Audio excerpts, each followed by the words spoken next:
Hello, everyone. How are you doing? It's Monday morning. Things are happening. Things we can discuss. It's kind of what we wanted at the start of the final week. Ryan's buzzing, everyone. He's absolutely buzzing, Ryan, because we've been linked with several players. Yes, 11 viewers there just jumped to 114 within 5 seconds there. So I think that tells you just how excited and optimistic people are for this week's events. I think we all woke up this morning, or I know you've been up a while, Hamish, due to the time difference, but you see these links coming in, these reports coming in about players in key positions that Celtic have needed to strengthen for a while. Even going back to last night with the Alex Valle story, it's all very positive. It seems as if after Brendan Rodgers' sort of monologue speech yesterday about signings, things finally seem to be happening in the transfer window. Signings of real quality and pedigree could be coming through the door.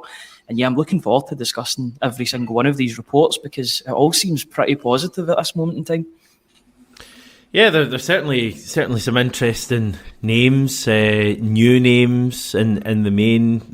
One yesterday, one earlier today. The Arnie Engel stuff we've known about for a wee while, but that seems like it's maybe progressing as well, Tony. So yeah, it's all happening. Tell me why I do like Mondays. A happy Monday, isn't it?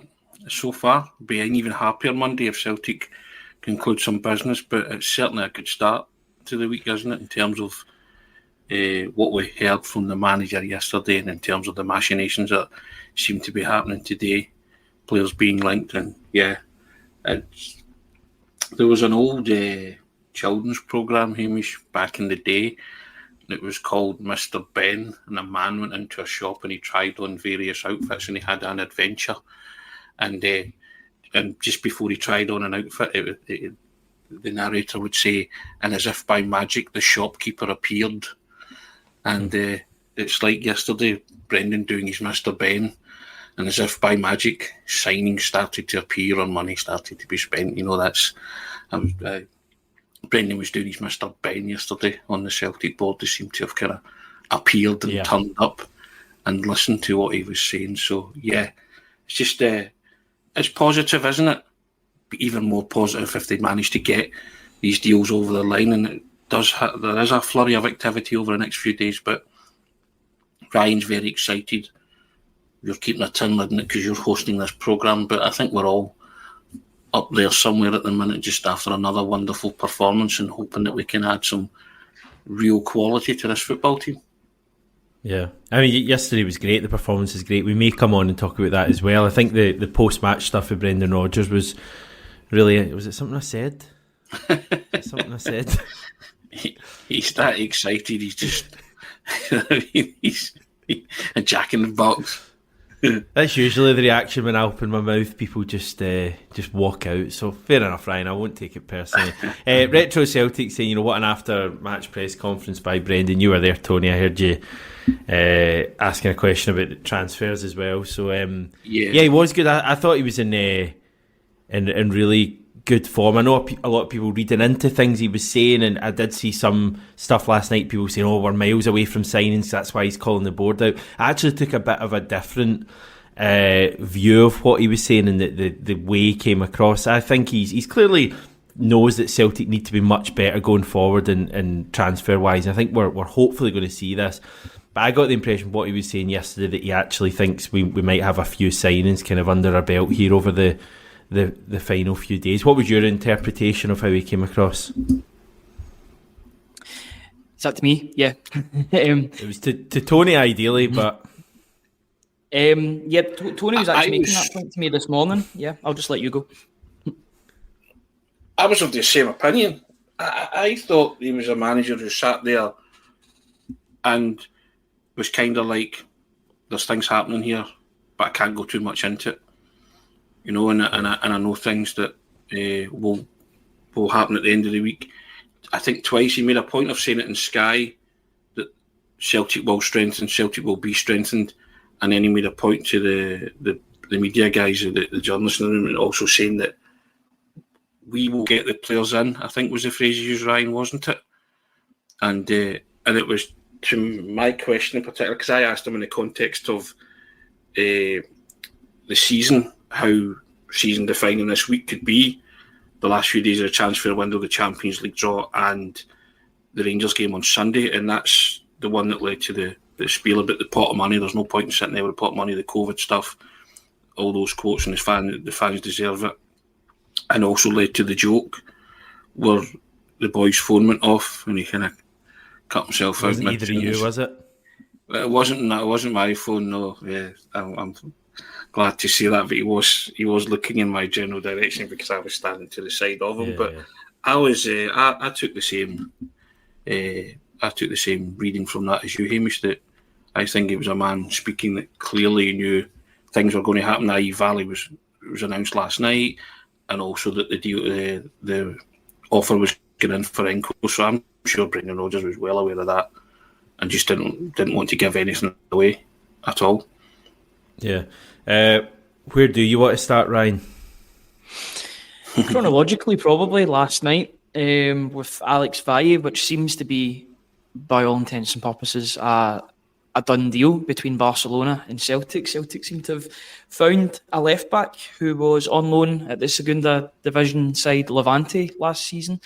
He was actually playing in pre-season as a right-back by Hansi Flick, and he had a wonderful assist against Real Madrid, doing a derby game and a pre-season friendly. I'm not so sure about that. Remember how that went down with the Glasgow derby a couple of years ago, I know. Thankfully that never came to be. But it was a really good assist, sort of outside of the foot. It's very much like Nicholas Kuhn would do, one of his sort of assists. So good pedigree, comes from the La Masia Academy, and 20-year-old. He's got a cap for the Spain under-20s, loads of caps for the Spain under-18s. So definitely a highly rated product. These guys are very good technically.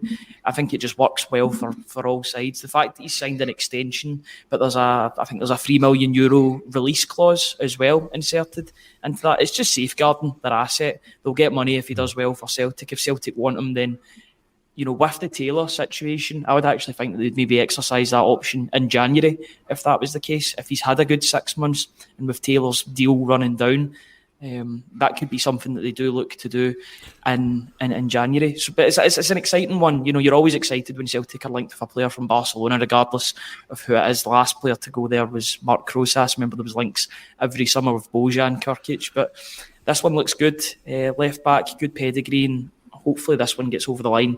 You're hoping today, because you heard that he was travelling to Scotland today. So, yeah, talk is he's going to have a medical today. I'm a little bit conflicted about this one. I think I don't know much about him, I'll be honest. I've kind of read into a bit today. Obviously, if you're coming through La Masia, you're going to be, very good technically, and I think Celtic have had a fair bit of success from signing these young players from the big clubs. You think of Odsonne Edouard and Jeremy Frimpong and even Jota.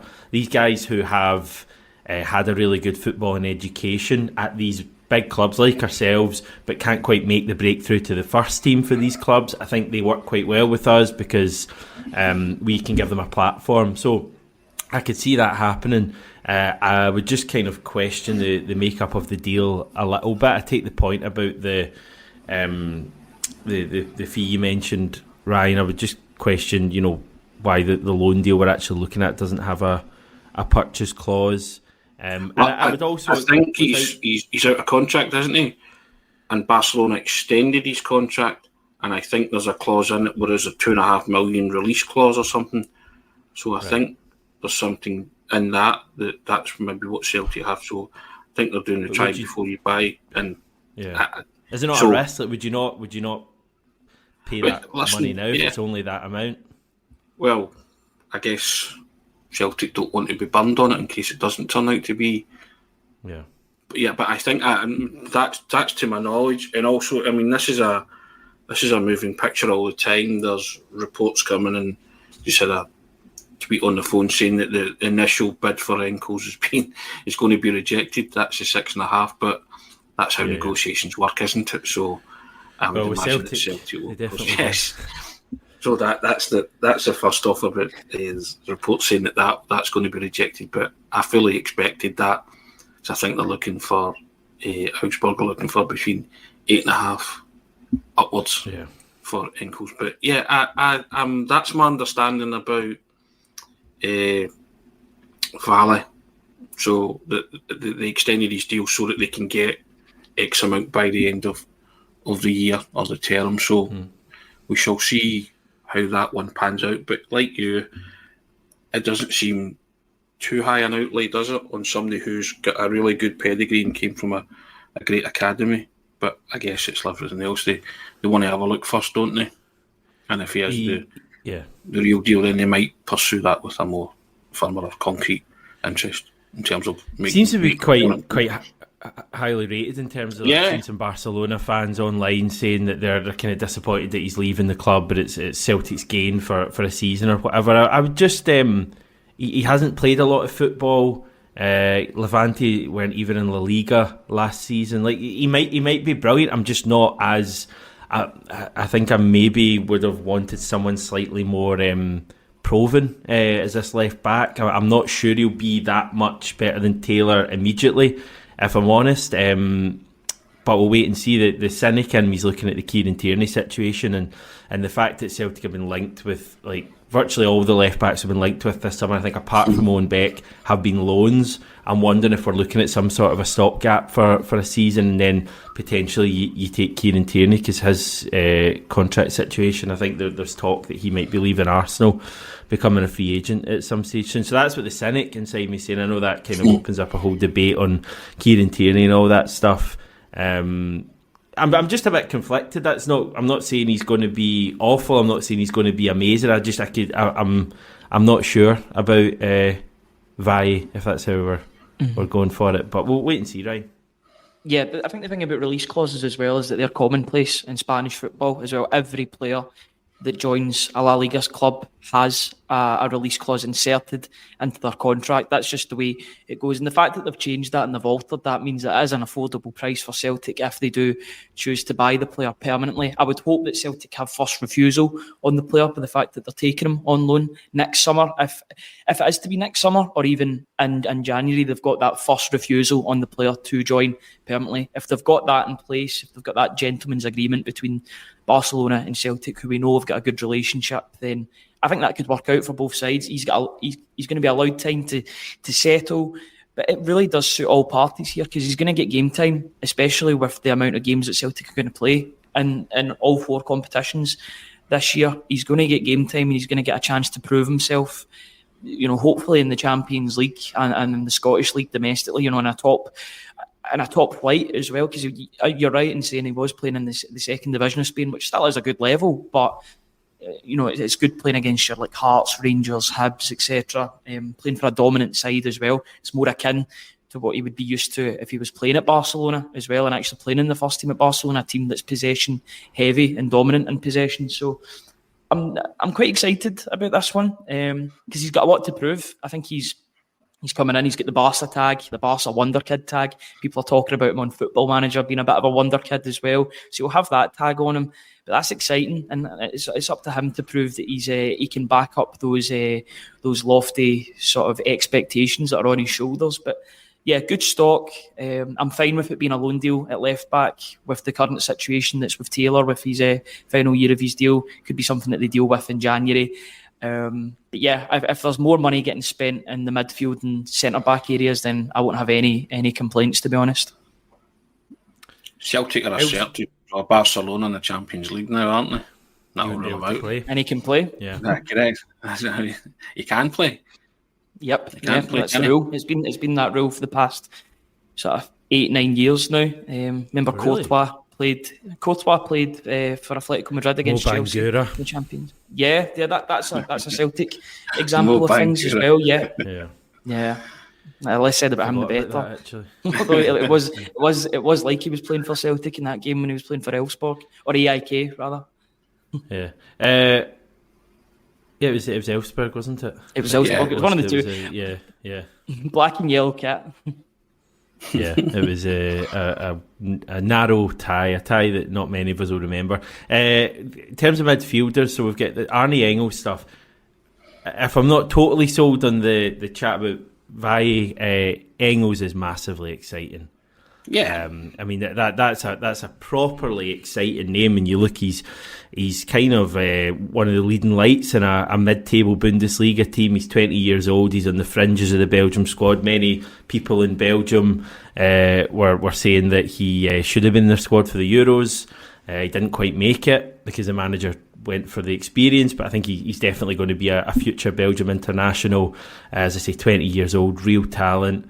What was the chat? We've apparently put a bid in, 6.5 million. The top we've heard previously is 10 million, so we've got a bit to go. We've not got long to go though, Tony. We need to just get up to that level. But I think this is one that is going to happen, because he seems keen. He seems like he's wanting Champions League football. Yeah, I think that's a big driver for him, playing Champions League football at such an early age. And I think this is the one Brendan Rodgers really wants. You know, Ryan spoke to Derek Ray, and he is to all accounts a defensive midfielder, but he played an attacking midfielder at the weekend there, didn't he? But he's certainly portrayed a defensive midfielder, and it ticks a lot of boxes for Celtic supporters as well. A bona fide number 6 who can just sit there and let the likes of McGregor and Hatate go forward. And we've seen what happened when McGregor and Hatate strolled forward yesterday and unleashed a couple of crackers. So I'm trying not to get too excited about Enkels, but it's very hard not to, isn't it? Because you're getting them at that right age where they want to impress. And I think the Matt O'Reilly template, if the boy has been switched on and he's been advised properly, that's exactly what you'll be saying to him. Look at Matt O'Reilly. That could be you in 2 years. That will be you if you fulfil everything about your career that people are saying, you know, the direction you're heading in. And we're better to do it than Celtic, do what Matt O'Reilly did. You know, and I know Celtic are you know, it's a big outlay for him, but, you know, again, if it's like 8.5 to 10 million, Celtic could triple their investment in a couple of years. This boy fulfills his potential. Great reading that he wants to come and play for Celtic at the highest level in the Champions League. So I just think, I've said before, Celtic are a viable option for young guys like that, guys that want to really make their mark and at that top level of European club football. So he would have everything going for him if he comes to Celtic, and I think he realises that he's doing a hop, skip and jump. So hop to Augsburg, skip to Celtic, and then jump to wherever he wants to go in 2 years, 3 years' time, as long as he's at Celtic and he's giving his all. But this is a win-win for Celtic if they can get this over the line. I'm trying to keep a tin lid in it, but I'm as excited as Ryan there, and I'll tell my face that at some point during this briefing. Yeah, I'm so excited. I mean, Liam bringing up the fact that he wants Premier League money, and he knows that Celtic are the pathway to that because O'Reilly's just walked it, and I've not got a problem with that at all. As Brendan Rodgers said yesterday, for some players, Celtic are the final destination. He mentioned Callum McGregor and James Forrest. For the vast majority, coming to Celtic is an opportunity to get to the Premier League. That is just where we're at the moment, and he's got a very obvious example. The player that I think he'd be replacing, Matt O'Reilly, has just moved to the English Premier League and netted us 30 million.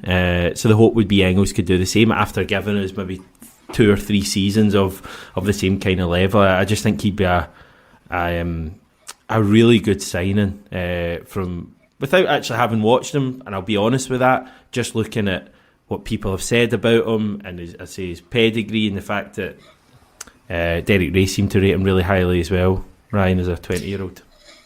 Yeah, Derek Ray basically went about saying that he's going to walk the league, basically, if he joins Celtic. He's just that good, technically. He's a player that, if you watch the Bundesliga, you know what he's all about. You know, if you watch the Bundesliga closely, Augsburg aren't one of the main teams. They're sort of trying for European spots, but their main aim every season, Derek Ray said, this is to avoid relegation and keep themselves as a Bundesliga club, which they have done for years and have done really, really well in doing so.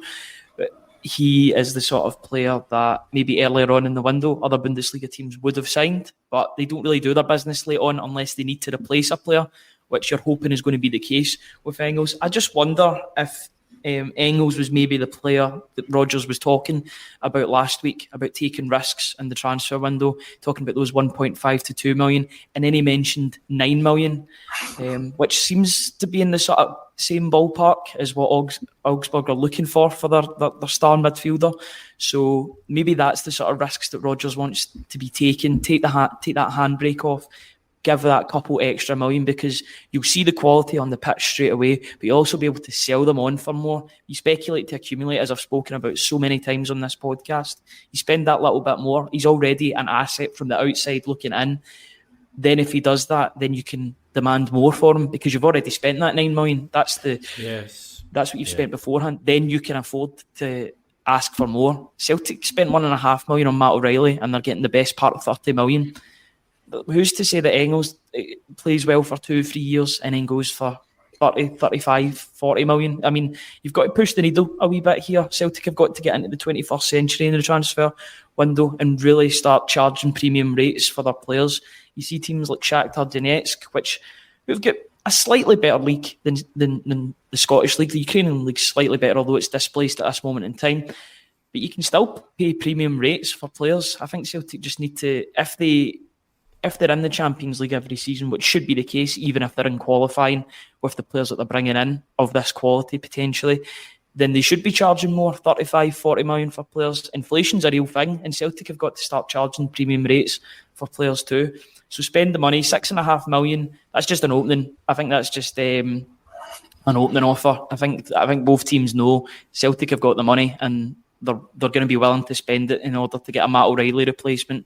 The defensive midfield, attacking midfield doesn't worry me, because that position is so fluid, as Tony was talking about. Cal McGregor scoring from outside the box yesterday. He's your number 6. He's only a number 6 just by name, really, or by position. He's so fluid. He goes everywhere on the pitch. Matt O'Reilly was doing that for a spell last season when he was covering for Cal McGregor. So, having a fluid 20-year-old midfielder really does bode well for this team. I think you'll see a real upturn in quality if he is to join the club. And you're hoping that that's the case. The fact that the two teams are talking about it and it's near the end of the window, push is going to have to come to shove here. I don't think personal terms have been agreed, haven't they, for what we're... Yeah, I mean, in between the two sides. I think... So I think that, I think the player wants to come. Personal terms have been agreed. It's just about thrashing out a deal now and getting the money for him that Augsburg are willing to accept. Yeah, it's the kind of signing that I've wanted Celtic to pursue for a long time. I think a lot of people have that higher calibre of player, and I think it's definitely exciting that it seems like there is something really to this. We've had discussions with his representatives, that's been widely reported. Let's just hope that the club can just pay what he's worth. We have the money there, get it done. We need to replace Matt O'Reilly. Bit of chat about we've got so many names, guys. I'm struggling. Matthias, no, come on to him. Matthias Boguts, because he played for LAFC in the Leagues Cup final. I said I was going to get up for it, but I was up so late last night after the game that I ended up sleeping in for it. But it doesn't matter, because Ian Roy watched it and he wasn't a fan of the performance. He was hooked after the hour. Showed nothing to be impressed with. Hope we don't waste 9 million on him. Nowhere near good enough for us. He's lost 3-1, I believe. Is that right? Yeah, Columbus Crew beat them. Could be a total waste of money, Ian says. So the Bogut stuff's another interesting one to keep an eye on. I don't think there's an update there, guys, is there? Not anything concrete, but you would expect things to be happening today if that is the case. The fact that game is out of the way, that seemed to be the sort of benchmark, or the main reason why there wasn't any move going on at this moment in time, was because all the focus was on that. Now that game's out of, it was a cup final by all accounts. Now that game's out of the way, I think he actually assisted Olivier Giroud in that game, so he did get an assist in the game, I believe. But they lost the game 3-1. So I'd be very surprised if, as much as I want two midfielders in Engels and Boguts, I think out of the two, I would want Engels more, because I think there's more upside with his game in terms of everything. And Celtic have got a pretty good midfield as it is already. I'm not saying don't sign more players, but their midfield is looking pretty good at the moment, even without Matt O'Reilly yesterday. If you get 2, absolutely brilliant. I'm sure they'll find game time for all of these players. But if it was between the 2 and you had to pick one, I think most people would pick Engels just for the undoubted quality that he's got and the potential that he could potentially get to, basically. But Bogus can play in the wing as well. Mm-hmm. Like, I don't know if people know that, but he can play in the wing as well. I think he's played there a bit for the LAFC. So I think they're very different players. I think, yeah, Tony. What a statement of intent that would be, Hamish. Bring them all in, and we would just say, right, go on in. Sorry, Matt O'Reilly's completed his medical at Brighton. So sorry to put the dampener on the good mood and the good feeling. Well, but, we all knew that was happening. The manager told you can't have one without the other, I guess. Yeah. And there's Chris Mepham getting linked as well to Celtic. So everything is happening. This morning, Stephen McGowan's reporting that Celtic are interested. So that's the Bournemouth centre half, isn't it? Yep. Chris Mepham, Welsh centre half. So that's the first the second kind of link with Mepham, isn't it? So might we want to keep an eye on then. But listen, I think if Celtic, they have left it late, get that, but they will be making a huge statement of intent if they get in a left back, 2 midfielders and a centre back. To me, that would say, right, the manager's spoken and they've listened to the manager and they've given him what he wanted. There would be no excuses after that to then take it to the levels that we want to. Just wanted to also say nearly 1,400 people joining us live. That's incredible number. So thanks, guys. Really appreciate that. And I think they're as always excited as we are, aren't they, about what could unfold this week. But it's certainly headed in the right direction. Last week was a real kind of barren week in terms of we were getting a bit deflated about it all, weren't we? But there's a real spring in the step. We're all a bit buoyant and can't wait to see what happens over the course of the next few days. But you're liking what you're hearing, but again, just want to get things done now. Want Celtic to really push that boat out and do it and get them over. Never this. We tried, we couldn't get them over the line. Get them over the line. However we have to do it, force them over the line. Yeah. That's it for me. I want players confirmed and in, and I'm not going to be happy until that's the case. To be honest, what about just quickly? People have probably seen this. Darryl O'Shea signed for Ipswich Town last night. £15 million. Can't compete with that. I think we can work out why we weren't in for him at that price. Right, Gustav Isaksson. Then Ryan, Lazio winger, one-time Denmark international, I think. Made his debut against Faroe Islands. I think Matt O'Reilly was on the bench for that game. I did my reading on the train to work this morning, so it was an exciting train journey this morning because you're reading up about all these players, new faces potentially coming into the club. One thing I didn't like as much was the fact that the Lazio fans were quite keen on getting rid of this player. I did see a GIF in particular of a shot put. A guy throwing a shot put in the Olympic Games and likened that to Isaksson leaving Lazio. So I don't think he's made that much of a good impression. The fact that they're trying to fling him away, but it's the polar opposite of Valle at Barcelona, because it seems as if the Barcelona fans wanted them to stay about even as a backup. But it's all about the fits for players. The perfect fit in a team. And Brendan Rodgers, regardless of who he brings in, he will improve them in their time at the club. Just because it doesn't happen at Lazio, there's been players that hasn't worked out at Lazio, but they'll go to other clubs and they'll thrive, or other Italian clubs, for that matter. It's another player of pedigree, came from the Midtjylland setup, so you're getting a player of good pedigree and quality. So many good players have come through that system. There's a reason why Lazio forked out €10 million last summer to get his signature. Doesn't always work out, but it doesn't mean it can't work out at Celtic. Maybe one of these loans. I think what's getting reported today is a loan with an obligation to buy. That'd be a bit of an interesting one. I don't think Celtic would be spending 14 million or something like that.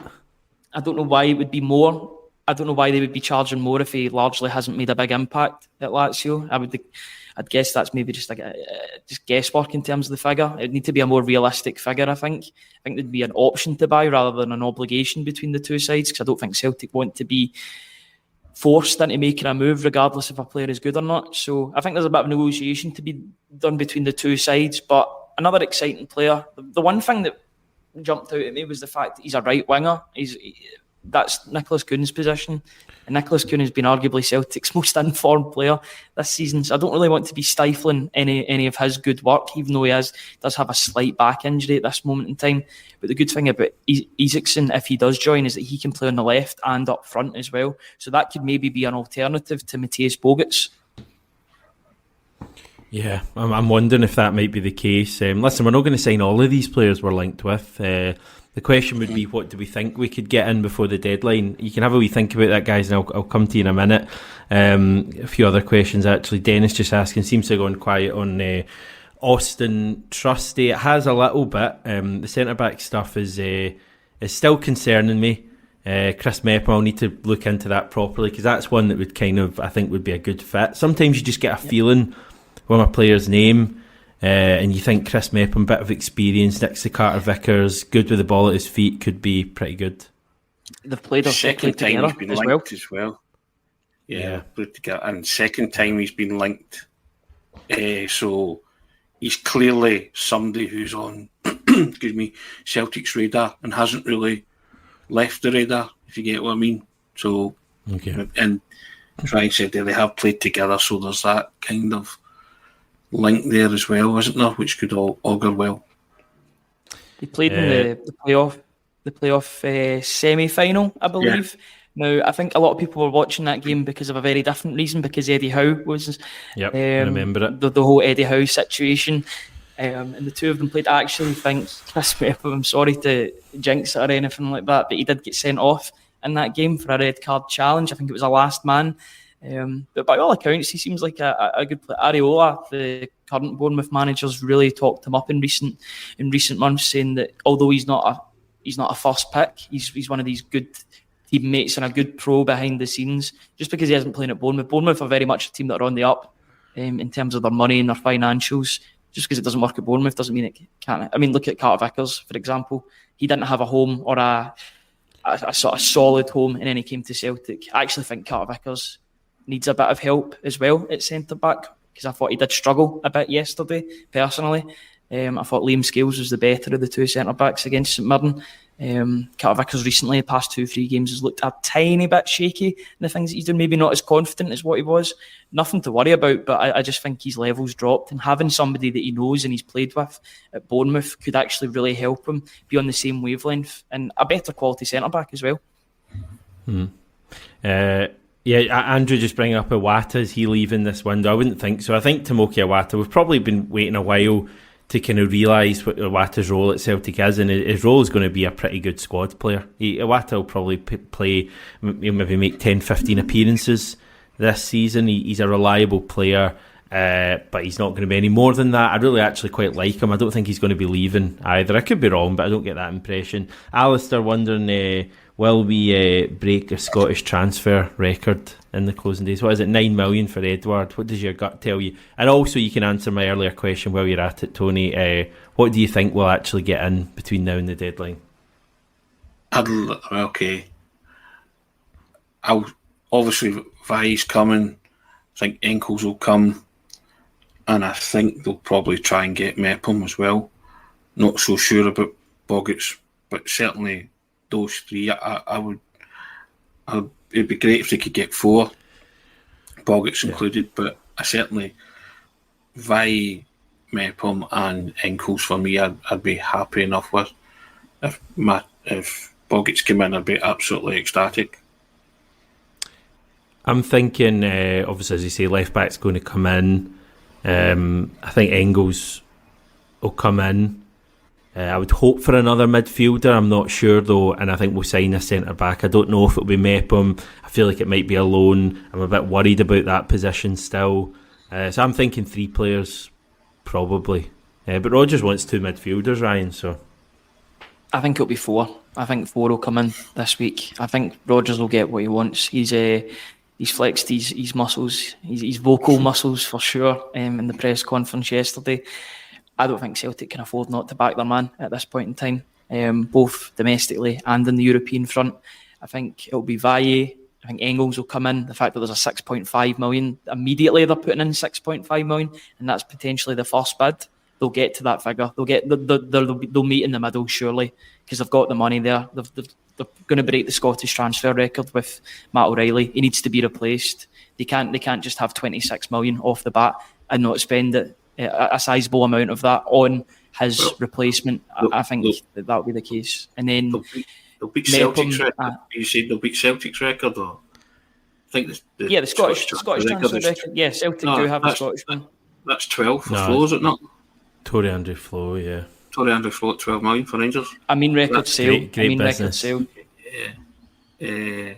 Yeah, well, Celtic they got Edwards for 9. People are saying Ida's the record. Ida was bought for 8.5 plus $1 million in add-ons. So Celtic's record transfer still Odsonne Edouard at 9, isn't it? Yeah. And the Scottish transfer record is still Tory Andrew Flo at 12, isn't it? Yeah. So. Yeah, I don't think they'll break that, but I think the transfer sale of Matt O'Reilly, but which will be the record, which will beat Kieran Tierney's 25 million. The fact it's 26 million straight away plus add-ons, they have to spend some of that on replacements. So I think they'll just supplement the areas in which they need. Yes, use the loan deal, loans with options to buy. Mepham would be a good signing as well. Good Premier League quality. Who are your four, Ryan? Who are your 4 players? Okay, Valle, Engels, a centre-back and a midfielder. Either that's Bogarts or Isaacson. I think there'll be 4. Okay. Do you think Isaacson will come in? Well, I don't think there's any smoke without fire. There's no smoke without fire. And the fact his name's been brought in there, you've got to use the loan market to your advantage here for financial reasons. If you can bring in a player on loan and then maybe buy them in the following summer, that's worked out for Celtic before. Look at Jota, Carter Vickers, Bernardo, Adam Ida. All of these, I know there wasn't an option to buy on Ida, but they still used the loan market to their advantage. Patrick Roberts in the past as well, although he was on loan. Use that to your advantage, because these players, you might not be able to afford them right now with the current money, but with a year down, you might be able to get them within their price range after a year, and they'll already have that acclimatisation with the club. So I think it's a good way to go, a good road to go down. It's a good way for Celtic not to be too reckless with their money. I know they're in a great financial position, but I know that the way that the club works and the fact that they can maybe use loan deals instead of buying players and then buy them the next summer, I think that's just a good way of doing things. Yeah, I mean, it's exciting the last few days because we've got all this going on. I just have no idea why it's taken until the last week and today, basically, for the club to properly spring into action. Neither's the manager. Yeah. He said that yesterday as well. So, yeah. But I think things need to change going forward. He said he's going to address that, didn't he, too? So I think that was just his kind of warning shots over the bow there as well. So, but listen, better late than never, Hamish. Yeah, true. And it's a busy week, even away from the transfer stuff, guys. It's quite ridiculous when you think about all of this stuff that we've got over the next 5 days. We've got a Champions League draw. I saw Kavi Solikov from Sky Sports was tweeting about that. Apparently it's going to take 35 minutes, the Champions League draw. It would have taken 4 hours were they not. What were they drawing the balls by hand? They're going to use a kind of computer system. Is it Ernst & Young? Is that the company? I think they're auditing the draw. I'm sure I read. So it's a serious business. I believe we can maybe go into this tomorrow because I know how it's all going to work, or I think I know how it's all going to work. But it's going to be kind of computerised. We've got that. We've got the derby on Saturday. It's quite good because a lot of the time when you're doing these videos, you know, if we didn't have all this stuff to talk about, we'd already be looking at the derby. We've not even mentioned yesterday's game, but we'll have a chance as we go on through the week, I think, to look ahead to the derby, to talk Champions League, probably to look back a bit on Sunday as well. Maybe do that tomorrow and give some thoughts on various performances. I know people have been talking about Adam Ida, Rio Hatate getting a bit of discussion as well. I thought Bernardo was great yesterday, guys. So it's all happening. Ryan, was there anything else you wanted to say? I just want to bring up the thing at the bottom of this video, or at the bottom of the screen. if you would like to support us just that little bit extra and become a YouTube member of the Celtic Way, click that join button that's on the YouTube channel just now. £2.99 a month, you'll receive early video access, priority comments, and exclusive members chat function. I'm going to be working really hard this week to try and get some videos out on some of the players that Celtic have been linked with. So that'll be my main focus this week, to try and get the lowdown on all of these players that are getting linked with a move to Celtic, because it's going to be a very, very busy week. Going to have tactical stuff too, interviews, trying to really push it on YouTube as well. So if you want to support us just that little bit more, £2.99 a month, and you'll get members access. You'll also get your own chat box as well, so you can talk to other members when the videos are going, both pre-recorded and live videos. So yeah, if you want to support us just that little bit more, please press that join button. Yeah, nicely done. I think we'll head. The chat's gone wild today. It's great stuff. Lovely to have you all with us, everyone, and we'll do it all again tomorrow. And who knows who will have signed or been linked with at that stage. All the best. Catch you then.